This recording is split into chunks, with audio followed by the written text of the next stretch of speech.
கடவுளே, நான் நேற்று பண்ணது தப்பு தான். என் கூட படிக்கிற பசங்கள்லாம் அவங்க லவ் பண்ணுற பொண்ணுக்கு நிறைய கிஃப்டெல்லாம் வாங்கி கொடுக்குறாங்க. ஆனால் நான் என் லவ்வை கூட இது வரைக்கும் சொன்னதில்லை. இன்றைக்கி முறையாக நானும் அவளுக்கு ஒரு கிஃப்ட் வாங்கி கொடுத்து என் லவ்வை சொல்லலான்னு இருக்கிறேன்.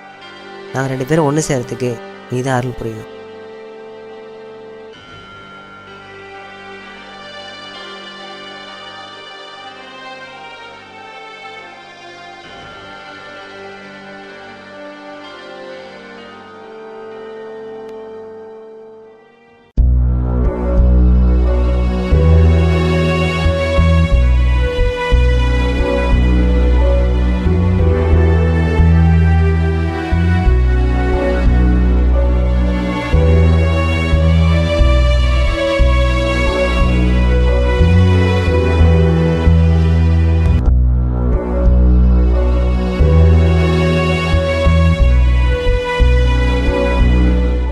₹15 கிஃப்ட் இருக்கா? 15 ரூபாய்க்கெல்லாம் கிடைக்காது.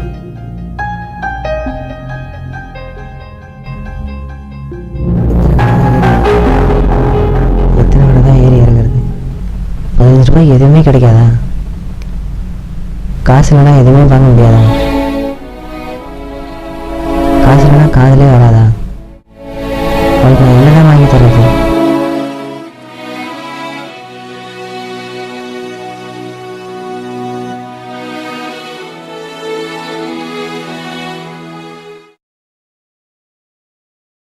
முத்து முத்து வரும்போது மண்ணெண்ணெய் வாங்கிட்டு வா.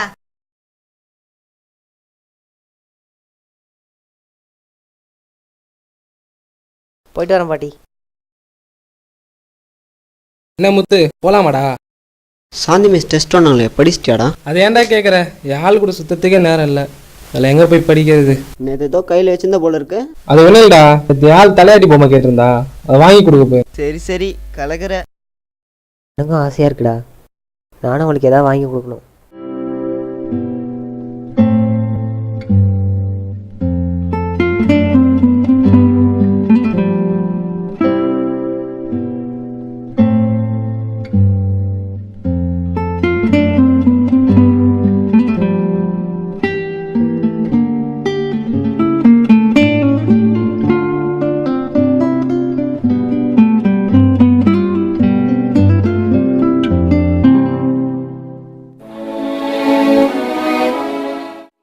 அம்மா, காசு தொலைச்சிட்டேம்மா. நாயே, காசு தொலைச்சிட்டியா? என்ன பண்ண சொல்லு. என்னடா கண்ணா வெளியே முட்டி போட்டுட்டு இருக்கிற?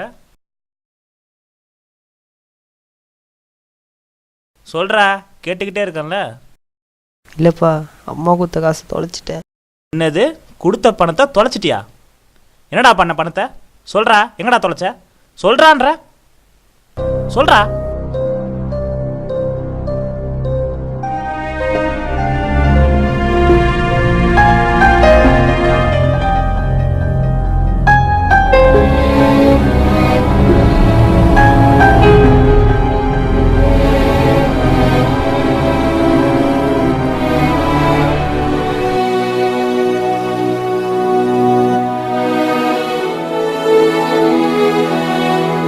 ஒரு லிட்டர் மண்ணெண்ணெய்.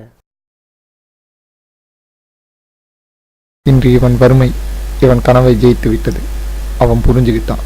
ஆடம்பர வாழ்க்கையில் ஒரு சின்ன கிஃப்ட் அவனை மாதிரி ஏழப்பட்டவங்களோட ஒரு நாள் சாப்பாட்டின் விலையை விட அதிகம்னு.